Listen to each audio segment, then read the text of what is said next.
These are the three hard truths actually of cyberspace. Number one, that if you depend on software, and we cannot get away from that, then vulnerabilities in software will remain.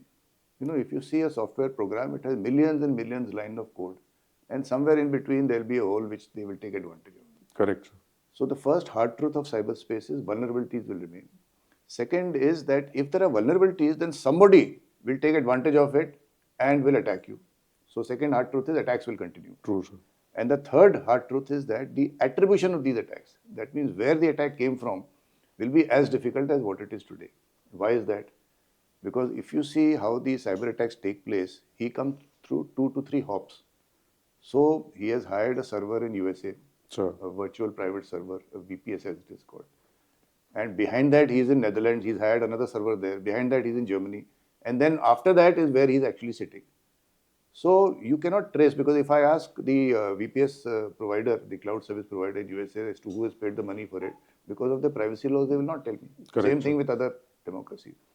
So it is very difficult to trace the cyber attacks. And then there's the dark web. And I'm not even talking of crypto and all that. So the attacks will continue. So what is the solution? The solution is resilience. Resilience implies that how do you continue to provide operational efficiency and business continuity in the face of cyber attacks. Correct, sir. So that is the sort of cyberspace that we have to achieve in 2047.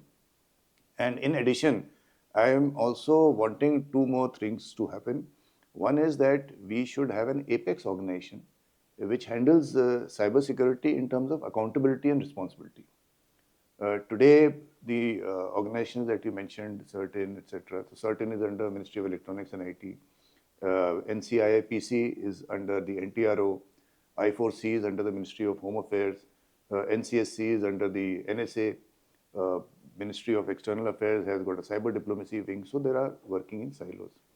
That is not the best solution. So are they fragmented, sir, or it's a coordinated effort, sir? So that is why the National Cybersecurity Coordinator is there. Okay. He's there to coordinate all this, but it's not easy the way we work. So that is why most countries around the world have created an apex organization, Okay, sir. a National Cybersecurity Center. In fact, Australia has created a ministry of cybersecurity. Okay.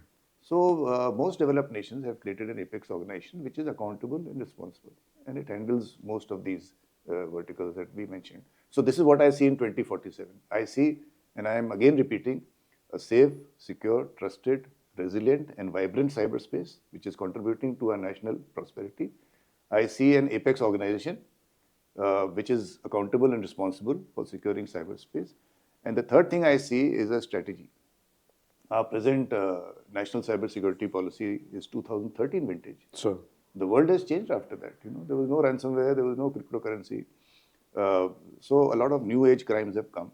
So there is a need for a new strategy, which is already being discussed by the government. It's not that the government is not doing anything. They have done a lot. And so that strategy should come in place. Okay. So if these three things are there at 2047, then working backwards to where we are today, we are one of the most cyber attack nations in the world. We've lost 2,000 crores because of cybercrime. Correct. 1.3 billion smartphones, 90 million internet users. Our attack surface is very large. So the numbers are very large. So a number of attacks are taking place. So from where we are today to go to 2047 is, these are the things that we have to do for a cyber surakshit Bharat. Thank you, sir. Sir, when you spoke about this apex body, National Security Advisor, NSA, do they have, is the National Cybersecurity Coordinator reports into NSA? So NSA doesn't act as the apex body, or you're suggesting that we need to have a dedicated cybersecurity body? So I'll tell you the situation as it is today. Sure. And it's a good question because very recently on the 27th of September 2024, the government has issued a gazette notification giving out the allocation of business rules. Okay. You see, so far, there was only in the Ministry of Electronics and IT just one line written, cyber legal affairs, in the allocation of business rules. Sure. That means what is the task of that particular ministry. So 27th September, a clarification has come out that anything to do with the IT Act and incident response is the responsibility of CERT India under Ministry of Electronics and IT. Okay, sir. So incident response is his. Anything to do with cybercrime is the responsibility of Ministry of Home Affairs. Okay, sir. And they have that organization, a very good organization, Indian Cybercrime Coordination Center. Sure. Anything to do with network security is the responsibility of Department of Telecom under the Ministry of Communications. And the fourth notification is that the requirement of strategic cyber coordination is there with the National Cybersecurity Coordinator under the NSA. Okay. So this clarification has come out in black and white. Gazette has been published. This is how we are functioning today. Okay.